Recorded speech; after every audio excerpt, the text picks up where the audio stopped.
Lecture du livre de la Genèse. Le Seigneur Dieu modela l'homme avec la poussière tirée du sol. Il insuffla dans ses narines le souffle de vie, et l'homme devint un être vivant. Le Seigneur Dieu planta un jardin en Éden, à l'Orient, et y plaça l'homme qu'il avait modelé. Le Seigneur Dieu fit pousser le sol, toutes sortes d'arbres, à l'aspect désirable et aux fruits savoureux. Il y avait aussi l'arbre de vie au milieu du jardin, et l'arbre de la connaissance du bien et du mal. Or, le serpent était le plus rusé de tous les animaux des champs, que le Seigneur Dieu avait fait. Il dit à la femme, « Alors, Dieu vous a vraiment dit, vous ne mangerez d'aucun arbre du jardin ?» La femme répondit au serpent, « Nous mangeons les fruits des arbres du jardin, mais pour le fruit de l'arbre qui est au milieu du jardin, Dieu dit, « Vous n'en mangerez pas. Vous n'y toucherez pas, sinon vous mourrez. » Le serpent dit à la femme, « Pas du tout, vous ne mourrez pas. Mais Dieu sait que le jour où vous en mangerez, vos yeux s'ouvriront, et vous serez comme des dieux, connaissant le bien et le mal. » La femme s'aperçut que le fruit de l'arbre devait être savoureux, qu'il était agréable à regarder, et qu'il était désirable cet arbre, puisqu'il donnait l'intelligence. Elle prit de son fruit et en mangea. Elle en donna aussi à son mari, et il en mangea. Alors leurs yeux à tous deux s'ouvrirent, et ils se rendirent compte qu'ils étaient nus.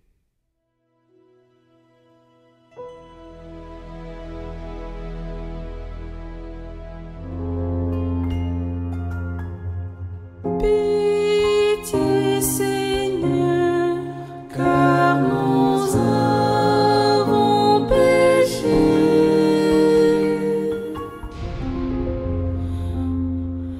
Pitié pour moi, mon Dieu, dans ton amour, selon ta grande miséricorde, efface mon péché.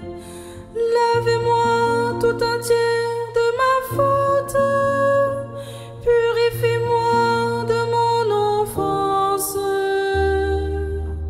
Oui, je connais mon péché, ma faute est toujours devant moi.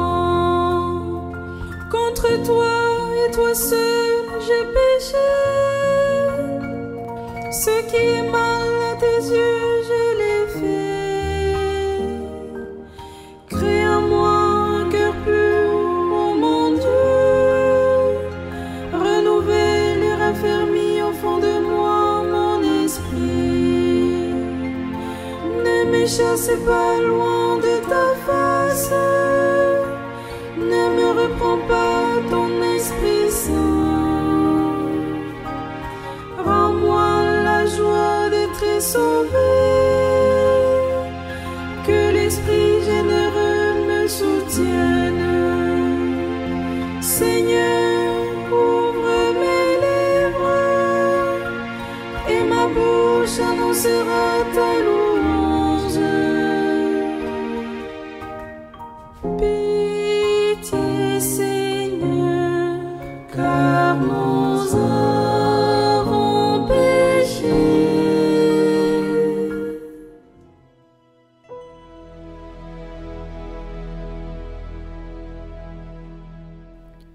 Lecture de la lettre de saint Paul apôtre aux Romains. Frères, nous savons que par un seul homme le péché est entré dans le monde, et que par le péché est venue la mort. Et ainsi, la mort est passée en tous les hommes, étant donné que tous ont péché. Avant la loi de Moïse, le péché était déjà dans le monde. Mais le péché ne peut être imputé à personne tant qu'il n'y a pas de loi. Pourtant, depuis Adam jusqu'à Moïse, la mort a établi son règne, même sur ceux qui n'avaient pas péché, par une transgression semblable à celle d'Adam. Or, Adam préfigure celui qui devait venir. Mais il n'en va pas du don gratuit comme de la faute. En effet, si la mort a frappé la multitude par la faute d'un seul, combien plus la grâce de Dieu s'est-elle répandue en abondance sur la multitude. Cette grâce qui est donnée en un seul homme, Jésus-Christ. Le don de Dieu et les conséquences du péché d'un seul n'ont pas la même mesure non plus d'une part, en effet, pour la faute d'un seul. Le jugement a conduit à la condamnation. D'autre part, pour une multitude de fautes, le don gratuit de Dieu conduit à la justification. Si, en effet, à cause d'un seul homme, par la faute d'un seul, la mort a établi son règne, combien plus, à cause de Jésus-Christ et de lui seul, régneront-ils dans la vie, ceux qui reçoivent en abondance le don de la grâce qui les rend justes.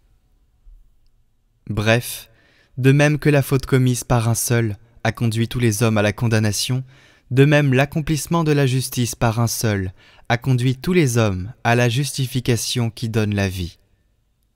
En effet, de même que par la désobéissance d'un seul être humain, la multitude a été rendue pécheresse, de même, par l'obéissance d'un seul, la multitude sera rendue juste.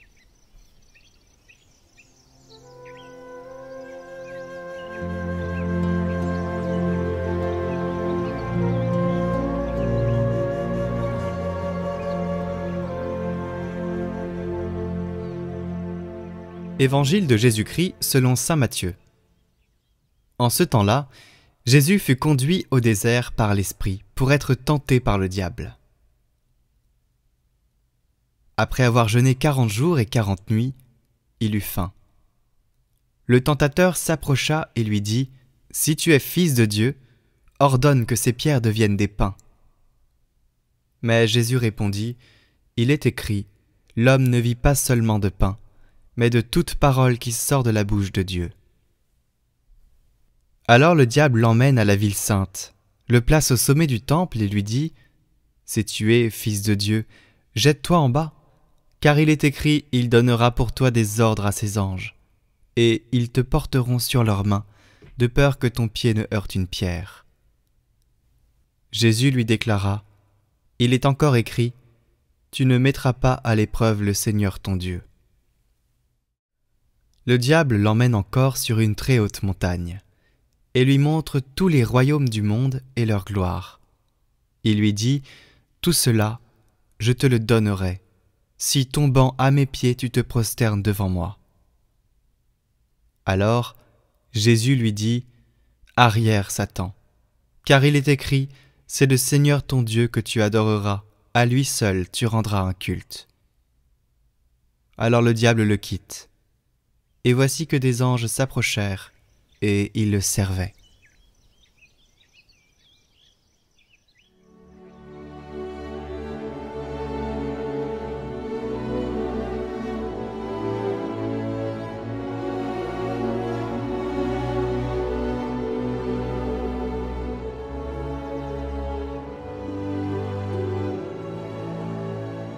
Chers amis de Catoglade, ce premier dimanche de Carême est traditionnellement réservé au récit de la tentation du Christ au désert pendant 40 jours et 40 nuits.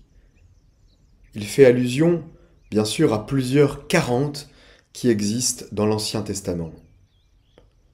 Sans les citer tous, nommons Moïse qui a jeûné 40 jours et 40 nuits avant de recevoir la loi, ou encore Élie qui a jeûné lui aussi pendant 40 jours et 40 nuits avant d'aller contempler Dieu qui se révélait dans la brise légère. Ce chiffre revient donc plusieurs fois. Dans la Bible, cela rappelle la période précédant la naissance. En effet, à tort ou à raison, on estimait qu'une grossesse durait 40 semaines d'aménorrhée. Vous savez, l'aménorrhée, cette période où la femme n'a plus de règles. 40 semaines. En ce sens, le chiffre 40 représente un enfantement. Il est intéressant de voir que pendant ces 40 jours de jeûne, le Seigneur a été tenté. D'une certaine manière, nous comprenons que le combat spirituel nous invite à une nouvelle naissance, à naître de nouveau. Comme Jésus le dit à Nicodème, « Si vous ne naissez pas de l'eau et de l'esprit, vous n'y entrerez pas. »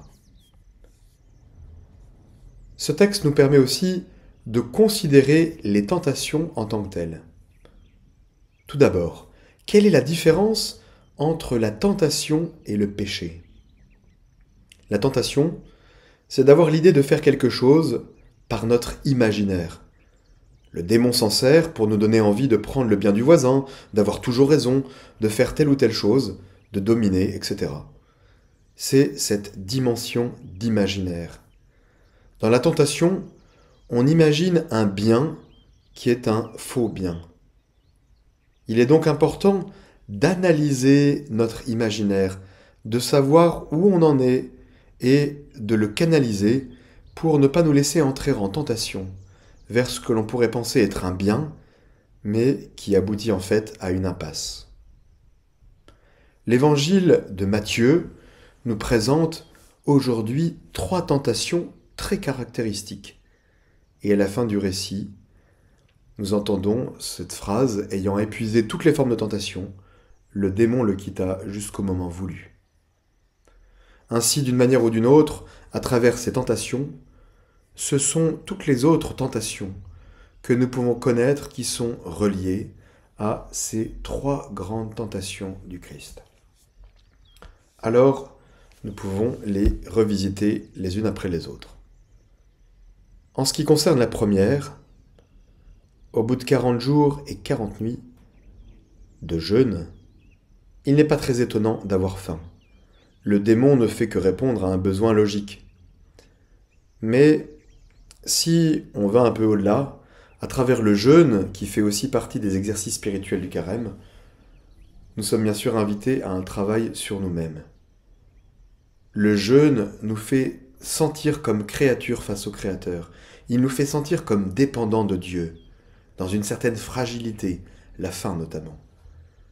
Derrière cela vient aussi de celui qui propose.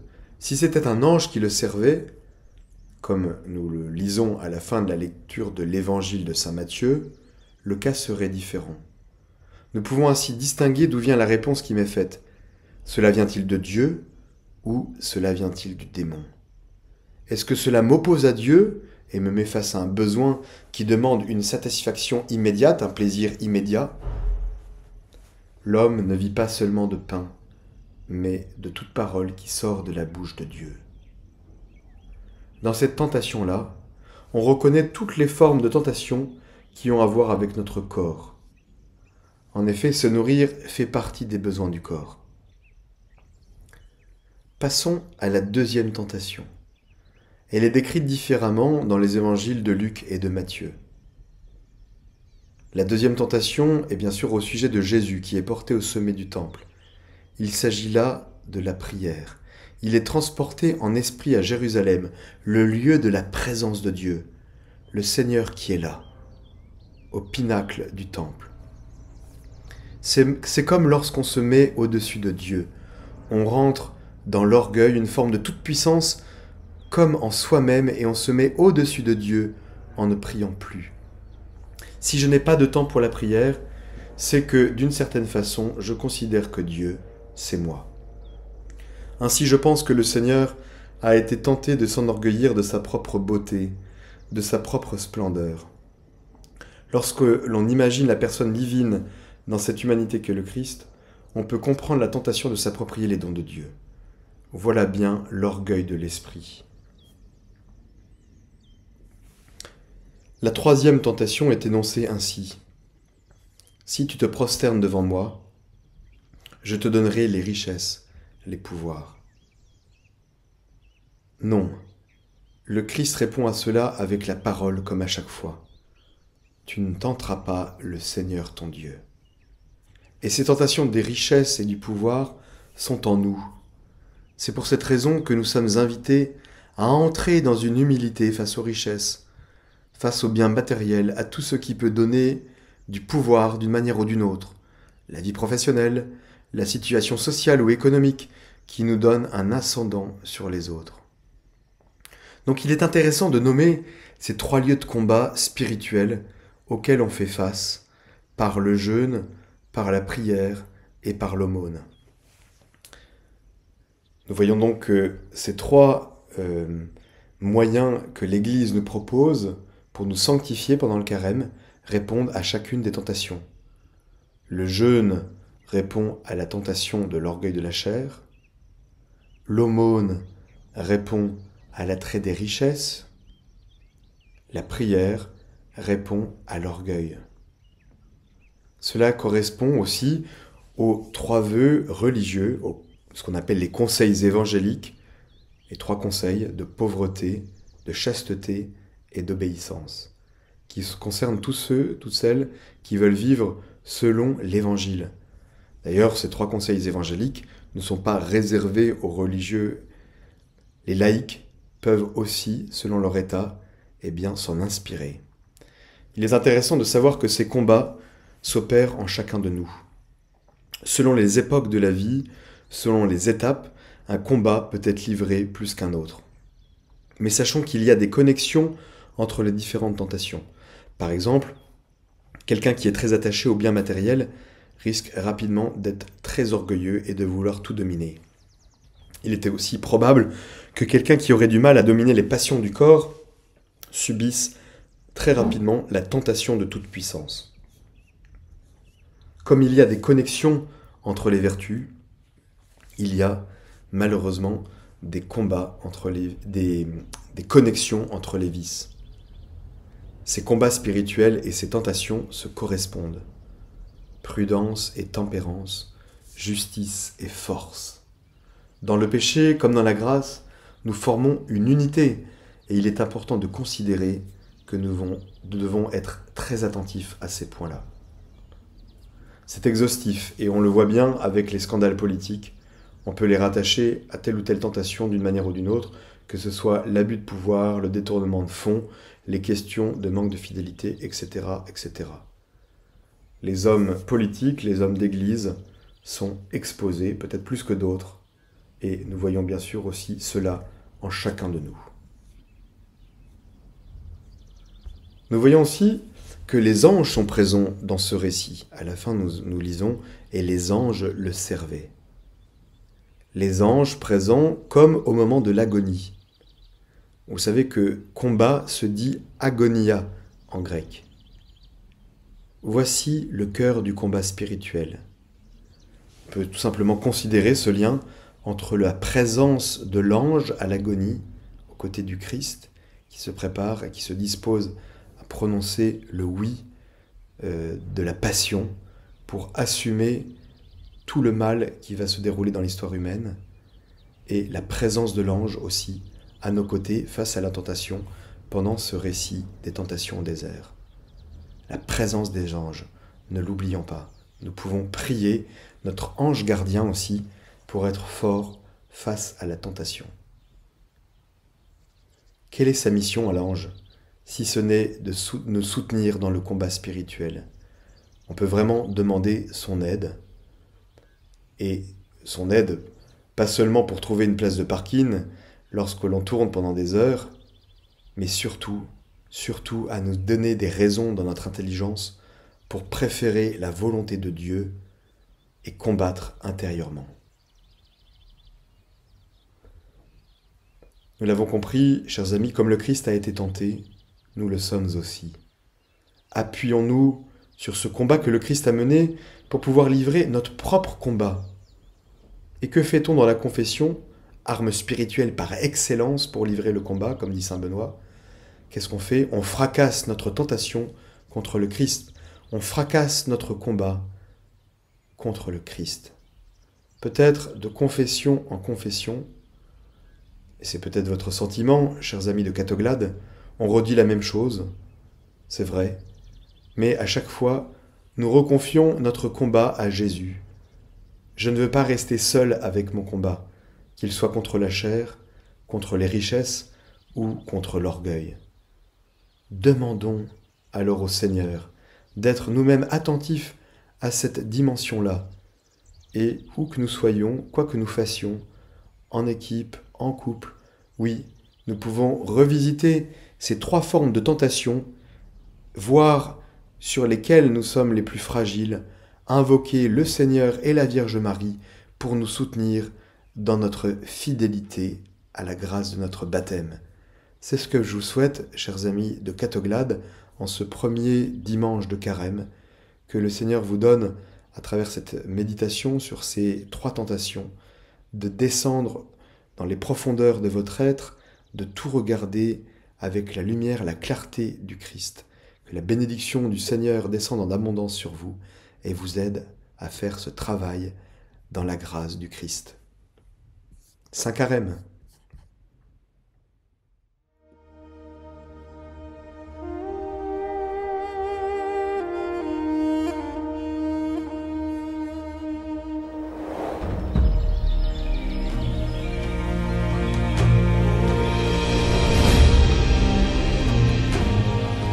Bonjour à tous. Aujourd'hui, nous retrouvons le témoignage d'un couple que la providence divine a comblé.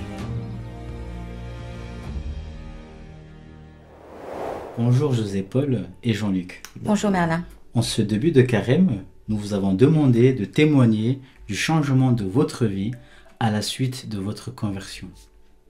Vous, Jean-Luc, vous êtes chef restaurateur, passionné de cuisine. Et vous, José-Paul, après avoir travaillé avec votre époux, vous vous êtes plongé dans l'univers de la pastorale. Puis, depuis 12 ans, vous êtes psychologue. Avant de vous écouter, nous allons vous confier à la Vierge Marie. Je vous salue Marie, Pleine de grâce. Le Seigneur est avec vous. Vous êtes bénie entre toutes les femmes, et Jésus, le fruit de vos entrailles, est béni. Sainte Marie, Mère de Dieu, priez pour nous pauvres pécheurs, maintenant et à l'heure de notre mort. Amen. Amen. Chers auditeurs de Catoglade et de Radio Maria, bonjour. Enfin, Jean-Luc José-Paul, donc 35 ans de mariage et 3 enfants. Voilà, nous allons vous parler de notre conversion qui a eu lieu en 1998 et qui a été une bénédiction dans notre vie. Alors nous n'allons pas ici raconter cet événement de notre conversion, mais plutôt les conséquences à court, moyen et long terme que cet événement a produit dans notre vie. Tout d'abord, le Seigneur nous a rejoints dans notre vie individuellement, personnellement et par grâce au même moment. Nous avions un restaurant à Paris et habitions la banlieue. Voilà, puis très vite, dans le milieu de la restauration, on était vraiment absents et très vite, on a pris conscience que nous devions changer de vie et de rythme pour consolider notre vie familiale. Voilà, nos enfants pâtissaient de cette vie et nous étions peu présents. Voilà, c'était pas très cohérent. Donc, suite à notre conversion, voilà, on s'est mis à prier. Et alors, ce chemin pour aller à Paris, on était en banlieue, pour aller à Paris, pour travailler à Paris, ça permettait d'avoir un temps de prière, voilà, en commun. En commun. Donc le matin, nous disions notre prière du matin, qui commençait comme ça: Seigneur, dans le silence de ce jour naissant, c'est pas vraiment le silence d'ailleurs, c'est en voiture, mais bon. Seigneur, dans le silence de ce jour naissant, te demandons, voilà. La prière à Saint Joseph aussi, très importante. À Saint Michel Archange pour nous protéger, et bien sûr à Marie. Marie qui était à l'origine de notre conversion. Et le soir, au retour, alors il faut savoir qu'on était restaurateur, donc en fait, on commençait à 9h, et on rentrait à minuit, à peu près. Et donc le soir, au retour, c'était le chapelet, voilà, le chapelet. On a découvert le chapelet en rentrant le soir, juste une demi-heure, pour prier le Seigneur. Alors il faut bien comprendre que jamais avant on priait, quoi. Voilà, donc pour nous c'était vraiment une découverte, la prière, et qu'est-ce que ça pouvait vouloir dire, qu'est-ce que ça pouvait nous apporter, enfin là-dessus on était vraiment, je veux dire, c'était une inconnue. Mais voilà, cette prière nous a apporté énormément, mais on s'en rend compte a posteriori. Et donc voilà, il y a ce cheminement, et ensuite donc on vend notre établissement. Et après avoir vendu cet établissement, on a cherché à se poser un petit peu pour essayer de refaire le contact avec nos enfants. Mais surtout, on avait soif du Seigneur, donc nous avions une envie, c'était d'aller sur les pas du Seigneur, où il se passait quelque chose avec le Seigneur. Donc nous sommes partis en Israël, sur les pas du Seigneur, essayer de trouver quelque chose de sentir quelque chose. Ensuite, on a été à Lourdes, à Fatima, à Medjugorje. Enfin, on essayait d'aller sur tous les lieux où il se passait quelque chose pour essayer de capter quelque chose.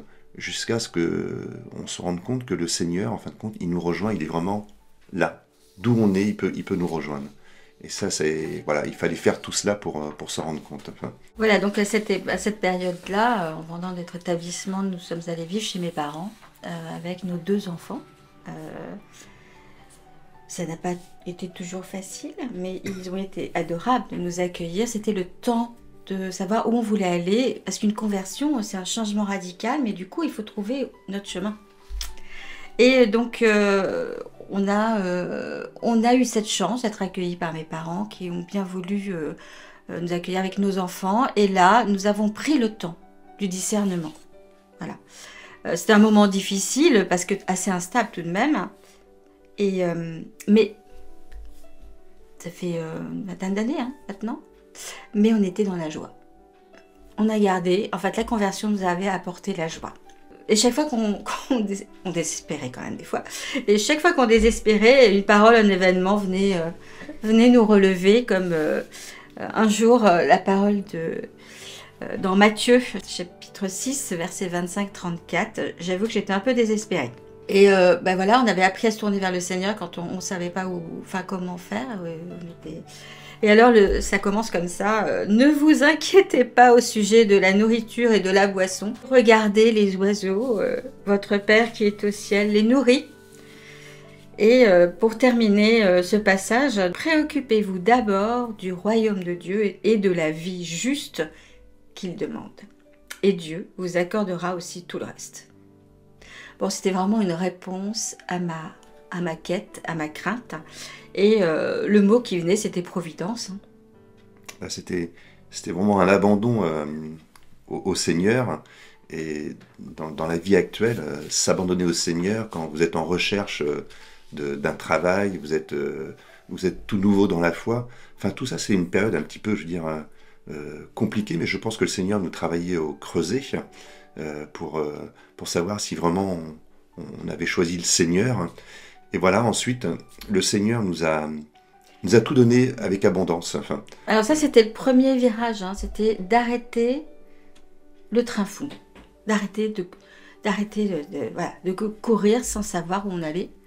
C'était un peu ce qu'on faisait, mais sans le savoir. Mais après, une fois qu'on arrête le train fou, il faut savoir, et qu'est-ce qu'on va faire? Bon, alors le second virage... On parle souvent de conversion. Second virage était de savoir comment avancer maintenant et on était attentif vraiment à ce que nous disait le Seigneur. Pas facile, mais attentif. Ouais. Alors là, on a essayé de faire ce qu'on savait faire, c'est-à-dire reprendre un établissement et reprendre la vie dingue. Et là, le Seigneur s'est dit, il faut que je leur parle. Et donc, on allait à la messe, dans notre conversion, on allait à la messe tous les jours, parce qu'on avait plus de travail, tout ça, après ce changement-là radical.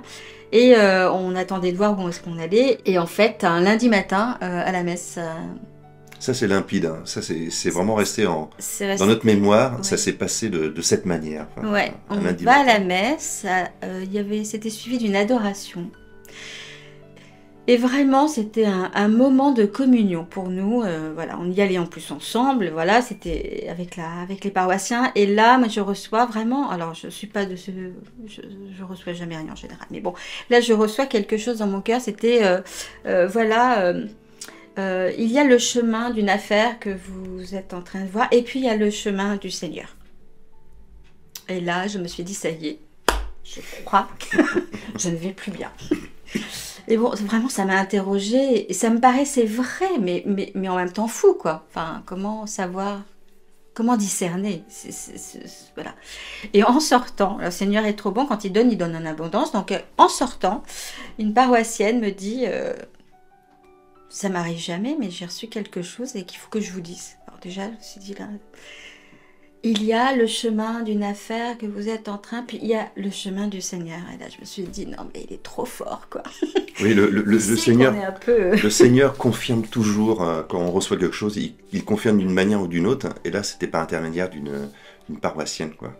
Et donc là, on a vraiment vécu, après ce moment qui était long, hein, je veux dire, c'est dur de se mettre à cette école du Seigneur et puis d'attendre qu'il y ait quelque chose qui vienne, hein, et de ressentir qu'est-ce que ça pourrait être ce chemin. Enfin, Et c'était un acte de foi à poser parce qu'en fait, moi, je me disais, le projet, je le connais, et les chemins du Seigneur, c'est quoi? Et il fallait être à deux. oui, voilà. Et puis là, c'est vrai que alors, tout est arrivé d'un seul coup, quoi. Le Seigneur, quand il donne abondamment. Enfin, et donc, j'ai trouvé, j'ai pas repris une affaire tout de suite. J'ai trouvé une bonne place. Enfin, mon épouse était enceinte. On a appris que nous attendions une petite fille. Et on nous a proposé également d'être foyer d'accueil, donc d'avoir un toit, enfin, et de servir le Seigneur. Et donc ça, c'était vraiment extraordinaire, ce changement. Enfin, Bon, en fait, après coup, hein, là on résume, c'était quand même pas simple, mais en fait, il y avait beaucoup de joie et en fait, on peut dire que dans l'abandon, j'ai écrit ça, mais je trouve que c'est assez vrai, dans l'abandon de cette situation-là, bah, c'était une abondance de grâce. Voilà, on a vraiment eu une abondance de grâce. Et donc, on a accueilli dans ces dispositions-là notre troisième enfant, qui s'appelle Marie, et qui est née dans la paroisse où on était foyer d'accueil. Et elle est née le jour de Notre-Dame de Lourdes. C'était pas du tout prévu, mais un peu comme une grâce. Nous avons reçu cet enfant comme une grâce dans nos vies. donc on peut reconnaître la patte du Seigneur, quoi. Et donc on a vécu cette période, hein, en tant que foyer d'accueil, où vraiment ça a été d'une richesse extraordinaire, cette rencontre avec tous ces paroissiens, enfin, de faire le lien avec le prêtre et puis cette paroisse, c'était vraiment très très riche.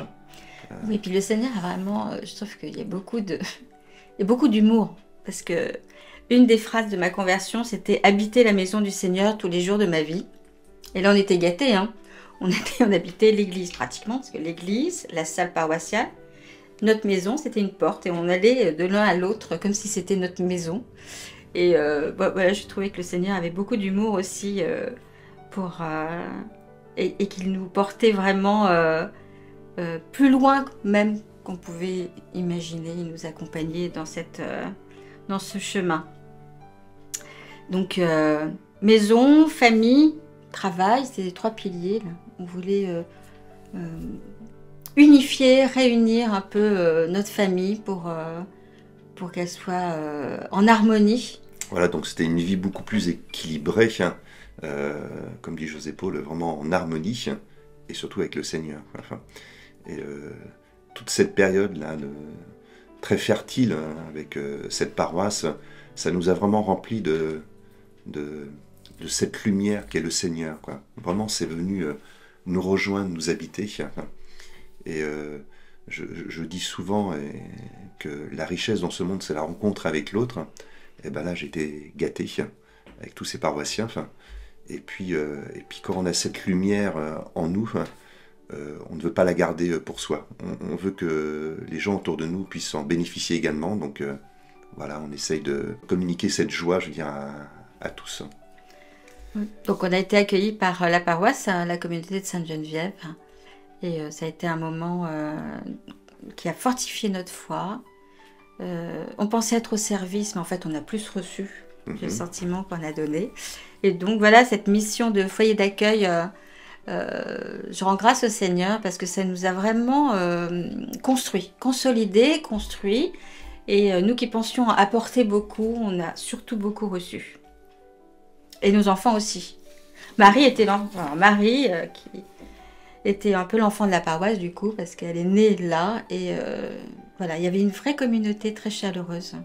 Voilà, et puis on est resté 3 ans foyer d'accueil.